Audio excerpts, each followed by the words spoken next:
Bonjour. Aujourd'hui, nous recevons Christian Assaf. Bonsoir. Bonsoir Christian. Voilà, donc tout le monde connaît Christian, Montpellierin, émigré à Nîmes depuis quelque temps, mais Montpellierin, ancré Montpellierin. Oui. 46 ans, 3 enfants, ex-député du secteur ouest Frontignan. On l'appelle comme ça, cette circonscription? Ouais, la 8e, c'est-à-dire la circonscription qui va du Jardin du Pérou à Montpellier et qui finit à Frontignan. Voilà, alors une carrière politique pour un jeune déjà assez longue, d'IRCAP de Frêche, de Mandrou, aujourd'hui chargé de com au Conseil général du Gard, conseiller régional, responsable du groupe socialiste à la région. Le président du groupe socialiste à la région. Président. On ne dit pas responsable, on dit président. On dit président, c'était un groupe et élu par les pairs, quoi. Bon, à son tableau, il a été viré par Georges Frêche. On peut dire ça comme ça? Ouais, je parle moins de divorce par consentement mutuel. D'accord. Bon, avec vous. Pour Georges Frêche, c'est viré, quoi. Oui, pour Georges Frêche, c'est viré. Alors, une petite carrière de footballeur, passionné par la corrida, connaisseur un petit peu de tauromachie. C'est pas politiquement correct, la tauromachie. Ouais, je sais, mes collègues verts me le reprochent assez, mais c'est une véritable passion. La tauromachie elle-même me plaît, la culture taurine me plaît. Voilà, donc je vais régulièrement à des corridas ici, à Séville, et n'en déplaise aux anti-corridas, c'est de l'art pour moi. D'accord. Aime la cuisine, l'ambiance festive, la musique. Il aurait aimé être DJ. Oui, c'est vrai. C'est vrai que quand j'étais étudiant, j'ai eu à animer... Alors, c'est pas les DJ électro d'aujourd'hui, parce que j'étais étudiant à l'âge préhistorique, mais en gros, on mettait les disques, on les enchaînait les uns les autres, on les remixait un petit peu, mais il n'y avait pas tout le matériel technologique comme les électro, et c'est vrai que c'est quelque chose que j'aime beaucoup, et y compris encore aujourd'hui, lorsqu'il y a une soirée, un anniversaire, un réveillon, ben, il n'est pas rare de me voir mettre de la musique, quoi. Et aussi la musique un peu plus engagée, Lenny Escudero. Ouais, j'ai une maman qui est une immigrée espagnole, donc pour nombre d'immigrés espagnols, Lenny Escudero et ses chansons engagées, notamment sur la guerre d'Espagne, ont bercé mon enfance. Alors, c'est un chanteur espagnol? C'est un chanteur français d'origine espagnole, Lenny Escudero, voilà, qui chante beaucoup de chansons engagées sur des chansons à texte. Sur la guerre d'Espagne, et voilà, et j'aime à l'écouter, ouais, ça me rappelle des souvenirs d'enfance. Qualité, logique, opiniâtre, bon vivant, défaut, ponctualité, têtu, clivant. Ouais, réaction? Oui, c'est vrai que je suis têtu. Après, c'est pas pour me dédouaner, mais moi je considère que quand on fait de la politique, il faut être clivant, il faut être têtu, il faut être opiniâtre. Sinon, on est dans le politiquement correct, dans la diarrhée verbale. Voilà, moi, tout ça, et en ce moment en particulier, j'entends tous ces députés LRM qui nous expliquent le grand débat, le ci, le mi. Bon, voilà, on en oublie qu'ils auraient voté la suppression de l'USF, l'augmentation de la CSG. Et je trouve que quand on fait de la politique, il ne faut pas hésiter à dire moi je suis pour, moi je suis contre, être un peu têtu, parce que sinon... Donc voilà, ce sont des défauts dans la vie quotidienne, mais qui peuvent se transformer en qualité en politique. Merci pour cette précision. On va commencer par la une du 821 de la Glorieuse, avec un retour sur les migrants albanais et le statu quo dans le quartier Gambetta. On revient aussi sur Odette Daudet, qui était à votre place la semaine dernière, qui nous a dit on ne va pas faire de l'auto pour dynamiser les CUSO.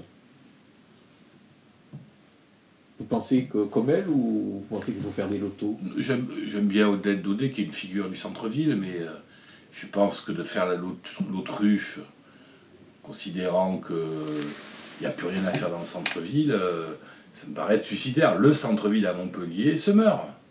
Oui, il se meurt, mais pas que depuis que Sorel est là, il se meurt depuis quelques années quand même. Et donc il convient peut-être voilà, de l'animer. Alors je ne sais pas si c'est des lotos, elle a raison, ce n'est pas des lotos. Enfin, on n'est pas obligé d'avoir... moi, je trouve que le marché de Noël est de piètre qualité à Montpellier. Voilà, il me semble qu'une politique un peu ambitieuse en matière d'animation commerciale Ouais, je vois ce qui se passe par exemple au jardin de la Fontaine à Nîmes, où il y a des jeux pour enfants, et je me dis qu'au Pérou, on pourrait avoir un ou deux bouquinistes, quelques chaises longues, des petits vélos et autres pour qu'on puisse animer et vivre et faire en sorte que que l'écusson, ou en tout cas le centre-ville, ne se limite pas au polygone et au triangle. Voilà. Donc je ne suis pas complètement d'accord avec ce qu'elle dit. Je trouve que c'est une forme de dédain. Non, le centre-ville mérite d'être, et son attractivité mérite d'être animé. Ouais. Voilà, donc ensuite on revient sur un papier sur Montpellier supplante Toulouse dans l'art de la castagne. Alors il y a eu dernièrement la Comédie du Livre, l'Agora des Savoirs et aussi le Club Mozart. Donc on mixe tout ça et on explique que bon, à Montpellier on aime bien se chauffer quand même. Oui, enfin, c'est Nougaro qui disait qu'à Toulouse, même les mémés aiment la castagne. Ben, nous, c'est. C'est les pépés. Ouais, c'est le maire, c'est le mémère de Montpellier qui aime bien la castagne. Je trouve que Philippe Sorel, voilà, joue un peu trop. Veut jouer les petits Georges Frêche. Il n'en a ni la stature, ni la carrure. Philippe Sorel devrait faire du Philippe Sorel et plutôt travailler à rassembler et à unir les forces de Montpellier pour rivaliser, hein, parce qu'on est en vraie compétition avec Toulouse. Bien sûr, Toulouse a des charmes, a des qualités, mais moi je considère que à Montpellier, le travail du maire de Montpellier, c'est plutôt de travailler à rassembler, faire en sorte que tout le monde essaye de tirer dans le même sens. Or, voilà, ce que je vois, c'est qu'il passe son temps à couper des têtes, à s'engueuler un coup avec Mesquida, un coup il s'engueule avec Carol Delga, et puis comme il n'en a pas assez, il va s'inventer des ennemis au sein même des maires de la métropole. Voilà, je trouve que ça mériterait, on mériterait d'être un peu moins castagneur et un peu plus bosseur peut-être. Bon, et ensuite, donc, plusieurs articles sur Jean Lassalle, qui était à Montpellier pour une signature, et qui était à Montady, et qui aujourd'hui, là, est... le piéton béarnais qui endosse le dossard des Gilets jaunes. Ouais, je connais bien Jean Lassalle, hein, j'étais député avec lui pendant 5 ans, notamment lorsqu'il a fait son tour de France à pied. Alors oui, il a un côté un peu original, marginal, certains diront qu'il a un grain. Mais on a besoin de personnages comme ça en politique, je trouve, parce que... Vous savez qu'il talonne le PS aujourd'hui au niveau des sondages. Oui, je ne sais pas si c'est un compliment pour lui ou un constat d'échec pour nous. Mais quoi qu'il en soit, il est une parole nécessaire pour la République, je trouve. Voilà. Est-ce que j'ai oublié quelque chose dans ma présentation ? Non, il y avait quelques petites erreurs, mais vraiment à la marge. Je m'occupe de 3 enfants, mais je ne suis père que de 2 enfants. Ah oui, d'accord. Je trouve que mon épouse a un enfant par ailleurs, mais qui vit avec nous, et évidemment, j'aime et je considère comme un fils. Ça, c'est pas le souci. Non, sinon, la présentation, elle est assez complète, je trouve. Voilà. J'ai oublié quelque chose ? Non, je crois pas. Est-ce que vous lisez régulièrement La Glorieuse ? Moins depuis que je suis à Nîmes, mais c'est un document que je lis. Alors soit je le lis intégralement, soit des bonnes âmes m'envoient le bon article par capture d'écran SMS. En tout cas, c'est un journal qui me plaît bien. Quel est votre meilleur souvenir à Montpellier ?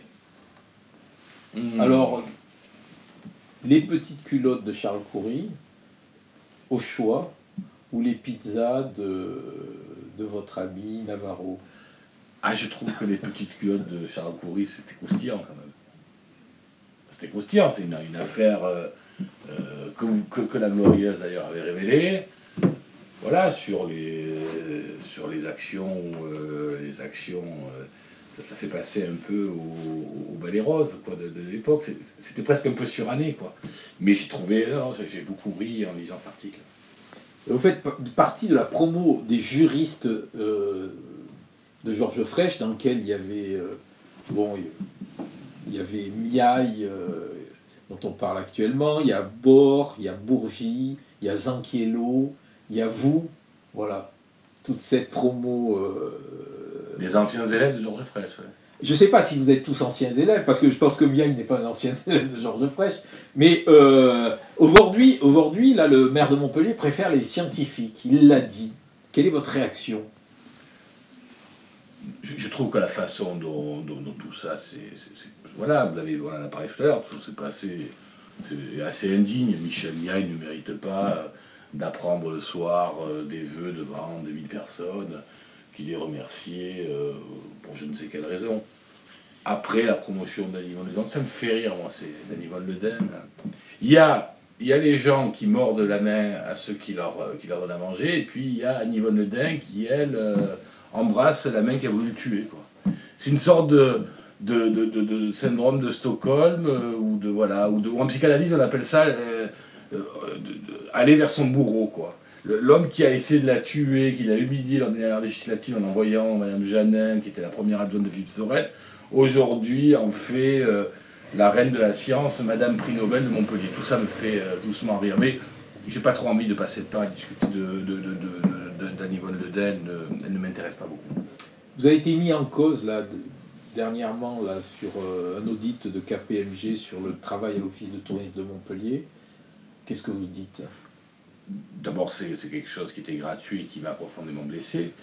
Je crois savoir que Philippe Sorel, en tout cas c'est ce qu'il a déclaré, a fait un signalement à l'article 40 auprès du procureur de la République, estimant qu'il avait des doutes sur mon travail. Moi, dès que j'ai vu c'est la première fois que j'en parle, hein, d'ailleurs, mais dès que j'ai vu ces déclarations, j'ai immédiatement constitué un dossier, pris des avocats, fait en sorte que les témoignages et le travail que j'avais pu réaliser pendant cette période-là puissent être constitués, et je me tiens à la disposition de la justice. C'est ce que j'ai écrit d'ailleurs au procureur de la République, en précisant qu'il ne me semblait pas qu'il y avait, à mon avis, c'est une matière à poursuivre, parce que si le maire de Montpellier n'est pas capable de retrouver dans ses archives le rapport que j'ai remis, les notations, les fiches d'évaluation dont j'ai fait preuve, dont j'ai été pendant l'année en question à l'Office de tourisme, c'est qu'il est bordélique. Mais en fait, je crois plutôt que Philippe Sorel, il l'a déclaré lui-même, il est candidat 24 heures sur 24. Moi, j'aurais juste besoin qu'il soit un peu maire et qu'il s'occupe des affaires de la ville, plutôt que d'être un candidat permanent. Donc, s'agissant de cette affaire, c'est quelque chose qui m'a blessé, qui a blessé mes proches, ma famille, qui est je ne sais où, en tout cas, parce que je n'arrive pas vraiment à savoir ce que le maire de Montpellier ou le président de la métropole, ce sont les mêmes, en tout cas ce que Philippe Sorel a fait de ce dossier. Ce qu'il y a de sûr, c'est que suite à ces déclarations, moi j'ai pris mes précautions, j'ai demandé à l'ancien directeur général des services, à l'ancienne directrice de l'Office de tourisme, qui était en poste à l'époque, de témoigner et d'exprimer très clairement sur l'honneur des travaux que j'avais pu fournir là-bas. Donc voilà, mais ça ne m'étonne pas des méthodes de Philippe Sorel. Voilà, il calomnie, et puis il se dit qu'il en restera bien quelque chose. Quel est le rôle aujourd'hui d'un président de groupe majoritaire PS à la région? D'abord, c'est un groupe qui est à grande majorité socialiste, mais qui comporte quelques non-inscrits, comme Marie-Thérèse Mercier, Ferdinand Jaoul, et quelques aussi mouvements des citoyens. On en a deux. L'idée, c'est quand même on est le groupe majoritaire, et un président de groupe, il est tenu, lorsque la présidente et l'exécutif en général ont des politiques publiques à mettre en œuvre, que ce soit la carte jeune, que ce soit la ligne LGV Montpellier-Perpignan ou Toulouse-Bordeaux, eh bien, le rôle du président de groupe, c'est d'abord de s'assurer que sa majorité va suivre, et puis ensuite d'aller discuter avec le président des Verts, les coprésidents Verts et communistes et radicaux, pour s'assurer que Carole Delga aura bien une majorité lorsqu'elle présente un projet. Donc c'est un travail de discussion, de conviction, et également oui, il faut vraiment. L'idée, c'est de faire en sorte que notre majorité soit la plus large possible sur les propositions qu'aura à faire Carole Delga ou les autres vice-présidents. Vous discutez avec tout le monde? Oui, je discute avec tout le monde, parce que c'est le rôle d'un président de groupe. Alors, avec tous les partis? Avec tous les présidents de groupe de la région, c'est-à-dire... alors, il y a des moments qui sont plus ou moins agréables. Je considère que les républicains et les centristes sont des adversaires politiques. Bon, le Rassemblement national, c'est un ennemi politique. Mais il m'arrive de discuter, évidemment, sur l'organisation de nos débats, de discuter, y compris avec Julien Sanchez, comme je le faisais avant avec Mme Javet. C'est pas un moment de plaisir, mais je le fais, parce que ça fait partie du boulot. Vous êtes président du groupe socialiste donc, à la région, côté Méditerranée de la région, on va dire, alors que le PS est plus fort côté Toulouse. Est-ce que c'est facile ou est-ce que ça pose aucun problème? Non, ça peut. Je pense que une des raisons du choix de Carole Delga, je vous rappelle quoi, quand elle a été candidate, elle a dit, en gros, le siège social de la région, ce sera Toulouse, mais l'endroit délibératif, les réunions du conseil régional, des commissions permanentes, se tiendront, elle, à Montpellier. Et je pense que le fait qu'elle soit présidente, elle a souhaité mettre un président de groupe qui fait partie de la partie orientale, donc j'appelle de l'Occitanie, ou méditerranéenne. Donc, est-ce que c'est compliqué? Non, très honnêtement, non. On n'est pas si éloigné des Midi-Pyrénéens, si je puis dire. On a quand même une culture commune et un amour pour cette région qui font que non, c'est pas très compliqué. Non. Comment voyez-vous les socialistes conserver la région en 2021? Ouais, je fais pas trop de la politique fiction. Enfin, vous êtes bien placé pour être un observateur de la vie publique et politique. Vous voyez bien que les choses vont à une allure. S'il y a un an, allez, s'il y a 9 mois, je vous avais dit, il va y avoir les gilets jaunes, Macron va s'effondrer dans les sondages, et vous verrez de semaine en semaine, le pays va devoir comme ça vivre en état de guerre civile. Bon, vous m'auriez dit, vous n'allez pas bien, monsieur Assaf. La vie politique, et je pense que c'est le quinquennat qui a fait ça, eh bien, elle s'est accélérée. Et moi, je pense qu'en 2020, je ne sais pas dans quel état seront les socialistes, mais je sais que Carole Delga, elle aura un bilan à présenter, elle, avec sa majorité. Majorité de gauche, plurielle, où-dedans il y a des radicaux, il y a des socialistes, des MRC, des communistes, des Verts, des non-inscrits. Et je pense que ce bilan-là, et ce match-là, il faudra le jouer, parce que il ne me paraît pas perdu d'avance, si c'était le sens de votre question. Enfin, lorsque vous regardez sur les sondages, bon, Macron, il est au fond du trou, mais il fait quand même 25%. Le Parti Socialiste, il est à 4%. Oui, c'est vrai, on est en train de toucher le fond. Mais il y a deux choses. D'abord, quand on touche le fond, on peut remonter. Moi, je crois à ça. C'est-à-dire, je pense que quand l'écran de fumée ou le rideau de fumée sera tombé, voilà, celui de Macron en particulier, de cette idée de nouveau parti ou de cette nouvelle façon de faire la politique, qui n'en est pas une, qui n'est qu'un écran de fumée, qui n'est qu'un moment de communication, eh bien, je pense que le clivage gauche-droite reviendra et le Parti Socialiste a toute sa place là-dedans pour l'animer. Et deuxièmement, je redis que lorsqu'il y a une élection, on a aussi le droit de faire des choix en fonction de la personne qu'on a en face. Et Carole Delga est une personne qui imprime, qui est populaire, qui travaille, voilà, qui incarne quelque chose. Et donc, je vous dis qu'en 2021 ou 2021, pardon, eh bien, pour les régionales, oui, nous aurons à défendre un bilan et à proposer une nouvelle politique pour les 6 ans qui viennent. Vous ne pensez pas qu'Emmanuel Macron est en train de casser l'alternance gauche-droite de la Ve République? Non, mais il l'a cassé, de fait, puisqu'il a été élu, et ça n'est ni la droite ni la gauche qui est aujourd'hui au pouvoir. Mais bon, même ici, à mon avis, il n'est ni de gauche ni de gauche. La droite aura qualifié Emmanuel Macron. Moi, je ne vois rien de gauche chez lui. Il souhaite incarner une nouvelle façon de faire de la politique. Enfin, moi, le grand débat, et ce que j'en vois aujourd'hui, ne me montre pas qu'il a une nouvelle façon de faire de la politique. Ses ministres n'ont pas une nouvelle façon de faire de la politique. Quant à ses députés, je trouve qu'ils ont une façon encore plus archaïque de faire de la politique. On avait gagné un peu depuis, on va dire, les années Sarkozy, en modernité dans ce Parlement, où on avait quand même un peu plus de liberté de ton, il y avait des oppositions qui pouvaient naître au sein du Parlement. Aujourd'hui, c'est circulé, il n'y a rien à voir, on se croirait sous Pompidou, quoi. Donc il faut arrêter de nous expliquer que c'est une nouvelle façon de faire la politique, qu'ils incarnent la modernité. Ça, c'est de la com. Êtes-vous bien au PS? Ouais, je suis bien au PS. C'est un parti qui n'est pas facile, on a des désaccords. Moi, j'ai eu, à partir, j'ai des débats, on a des congrès, on a des débats entre nous, des fois des débats houleux. Oui, c'est vrai. C'est vrai qu'il m'est arrivé de m'engueuler avec Hussein Bourgi, il m'est arrivé de m'engueuler avec Mickaël Delafosse. Mais c'est justement cet espace de débat, d'échange, finalement cette forme de liberté qui font que dans ce parti, eh bien, après la discussion, il y a l'organisation, il y a la décision et il y a l'action. Et ça me plaît. En fait, c'est la même chose. Quand il y avait Hollande, les députés... il y avait un peu plus de députés qui étaient des députés Godillot, PS, mais je veux dire, il fallait avoir le doigt sur la couture du pantalon, comme sous Macron. Ben non, moi il y a des choses que j'ai pas votées sous Hollande, moi. Moi, j'ai pas voté le CICE. Voilà, non pas parce que c'est une drôle de conception de considérer que des députés qui sont élus par circonscription, donc qui sont une partie du territoire de la France, ils sont la France, ils sont une partie du territoire de la France, eh bien, sur tous les sujets, devraient dire amen, alors qu'ils ont une sociologie, des aspirations, un territoire qui les invite à défendre une autre position.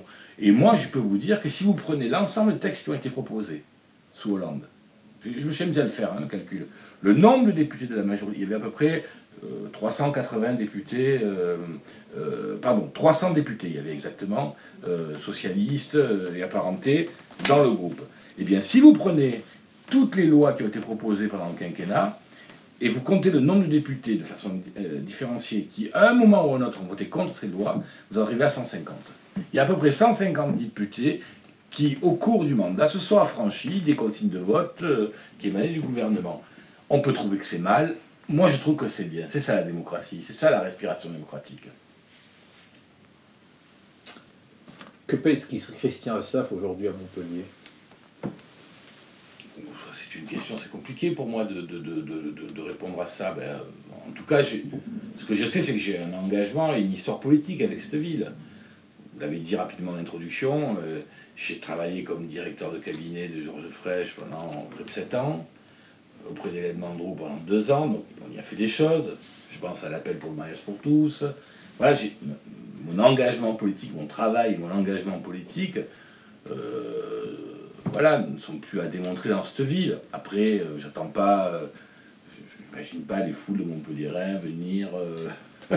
Parce qu'il y a quelques années, il n'y a pas si longtemps, à la une d'un journal, là on pouvait lire. La mairie me... Ah oui, c'était quel journal? Ce fameux. La mairie me démange. Est-ce qu'elle vous démange toujours, la mairie? Mais moi, j'ai une histoire presque charnelle avec Montpellier, donc évidemment, avec la mairie. C'est presque une histoire presque névrotique. Mais c'est pas parce que la mairie vous démange que... C'est parce que la mairie vous démange que vous pensez, matin, midi et soir, en vous rasant ou en vous couchant, à être maire. J'aime cette ville, j'ai une vision pour cette ville, et j'entends participer pleinement aux élections municipales. Comme Frédéric Bord et d'autres, là, vous incarnez la génération sacrifiée du socialisme post-fréchiste. Non?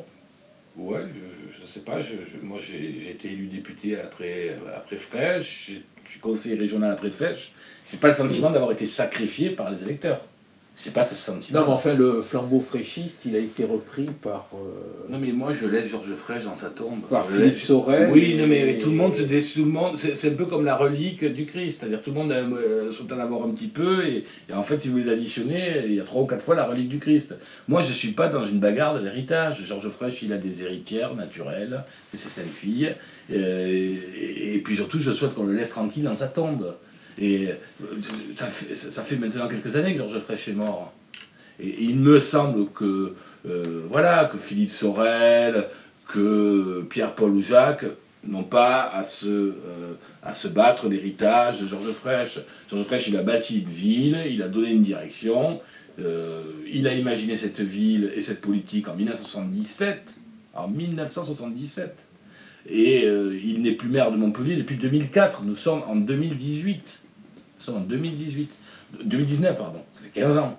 Bon, ça fait 15 ans que Georges Frêche a quitté la mairie de Montpellier. Donc, il me semble qu'on doit pouvoir maintenant s'affranchir, pouvoir faire de la politique, pouvoir proposer des idéaux à la rencontre des citoyens, avoir une ambition pour cette ville, sans pour autant se mettre dans le costume et les souliers de Georges Frêche, qui sont, à mon avis, en plus, bien trop grands pour ceux qui prétendent en être les héritiers. Est-ce que la région est-elle l'institution d'avenir? Moi, je crois évidemment. Une si grande région, est-ce que c'est l'avenir ou... J'ai voté contre quand j'étais député la fusion de ces 2 régions, non pas parce que je ne trouvais pas normal de les fusionner, de leur donner une taille critique, de faire en sorte qu'on ait des régions qui sont suffisamment fortes, mais il y a un paradoxe en France, quand même. C'est lié à notre histoire, d'ailleurs. Le premier de ces paradoxes, c'est de considérer que le fait régional est un ennemi de l'État central.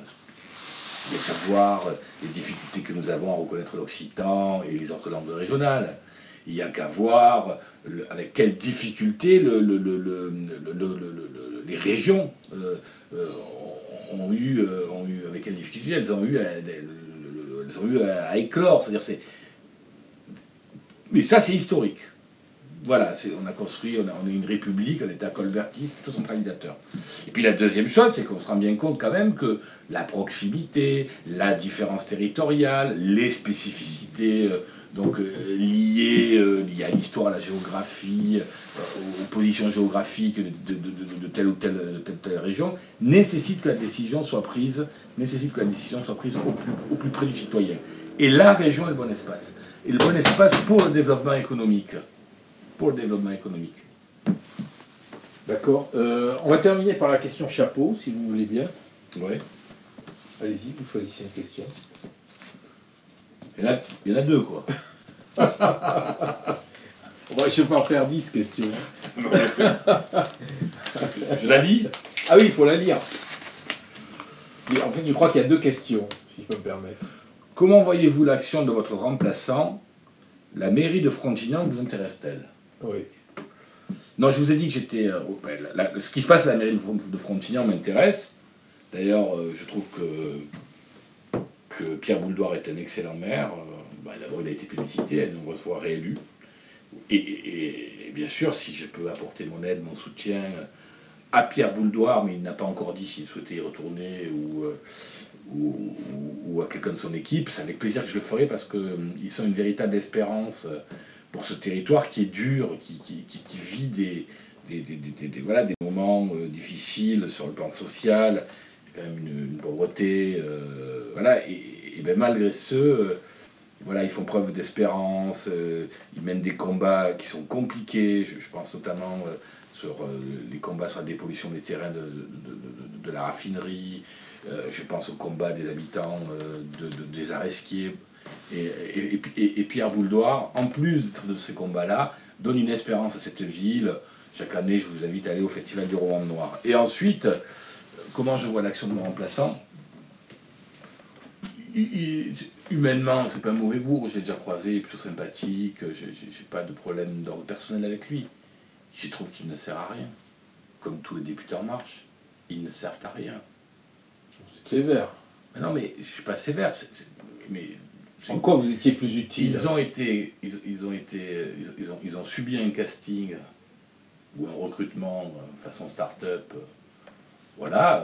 qui est le fait du prince. Puis ils ont été élus dans la vague, ça on peut vous redire jusque-là. Et ensuite, on leur a dit vous avez un président jupitérien, donc maintenant c'est les deux doigts sur la couture du pantalon, c'est la République en marche ou crève. Et manifestement, il marche. Enfin, le fait du prince, c'est pas uniquement Macron. Hein. Le fait du prince, c'est l'Occitanie. Le fait du prince, c'était avant lui. Mais non, mais nous, on peut critiquer les partis, on peut trouver que c'est dépassé, on peut trouver qu'ils ne sont pas en phase avec la société. Mais enfin, moi, quand il s'agit d'être candidat aux élections régionales, il y a eu une liste, cette liste, il y avait une liste alternative, elle a été tranchée par des militants, il a fallu débattre, expliquer pourquoi on voulait y aller. Bon voilà, il y avait un minimum de démocratie, d'accord. Et ensuite, une fois que j'ai été élu député, malgré tout le respect que j'avais pour le président de la République, je vous l'ai dit, lorsque nous n'étions pas d'accord, nous l'exprimions. Je n'ai jamais entendu un député En Marche, sauf peut-être exception, mais sur un plan politique, dire, mais nous on est contre la suppression de l'ISF, et d'ailleurs on ne votera pas à l'Assemblée nationale ce texte, on est contre l'augmentation de la CSG, notamment pour les retraités, et d'ailleurs à l'Assemblée nationale on votera contre ce texte. Non, donc Desmoulins, pour ne pas le nommer, celui qui m'a succédé, et à qui je souhaite bonne chance, pour la France, moi j'ai envie qu'il réussisse, pour l'instant... je ne vois pas l'utilité de sa voix au Parlement. Très bien, je vous remercie. C'est moi qui vous remercie.